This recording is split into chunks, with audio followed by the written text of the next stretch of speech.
Thank you. Okay, good evening. My question is for all three candidates. Can we have your name, please? Nicholas. Nick. I can speak in French also. Canada is an immigration country.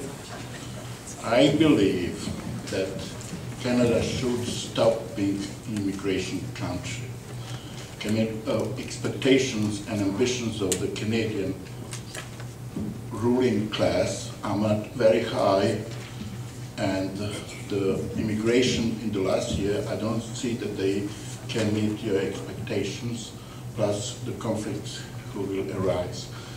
I believe that also you get very, very inexpensively immigration, because let's say I paid for my children in my country up to the age of 18, $300,000–400,000, and I did not get any money back from the Canadian government. And there's another relation to this.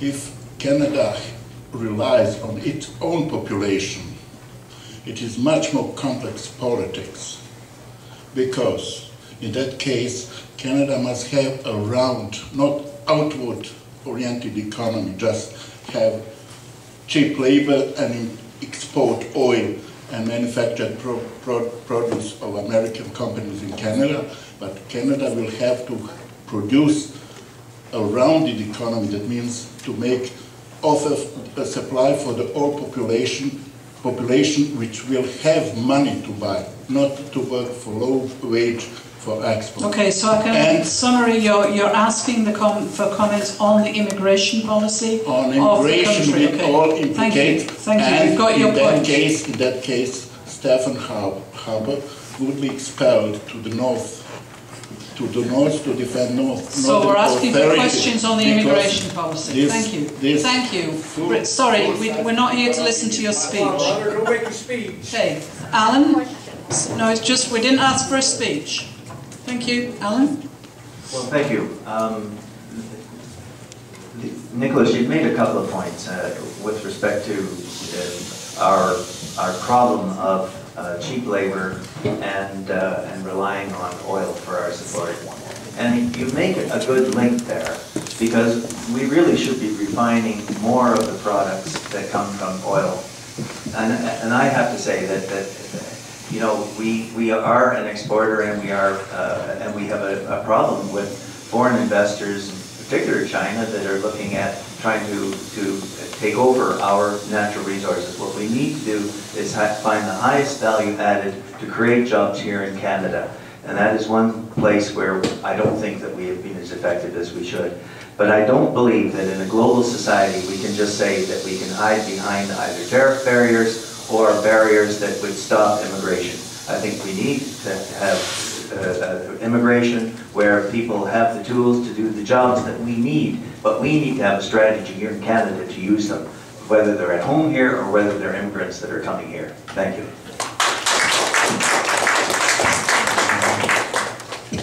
It's an interesting question. I think there was a question there. If there was no immigration into Canada, there'd be nobody in this room but Native North Americans. Almost everybody in this room is an immigrant. I'm an immigrant. I came in 1958 to this country, and I thank my stars that I'm here, because this is a great country, and this is a great room full of all of you at some point in time in your history have immigrated to Canada. We need to protect the values that these immigrants bring to this country. We need to be able to allow them to exercise their religious freedoms, their cultural freedoms, and their educational freedoms in a way that benefits all of Canada. And that's why this country is so great. It is a great country because we've adapted ourselves to allow that to happen in this country. And I thank you. Well, I agree. You know, immigration is one of our strengths here in Canada. My grandparents came to Canada. I wouldn't be here, and none of us would be here if it wasn't for immigration. But I think a lot of people are concerned also about integration of immigrants into the Canadian society. So that's why we have allocated funding for enhanced ESL or ESF training for people to learn the Canadian language.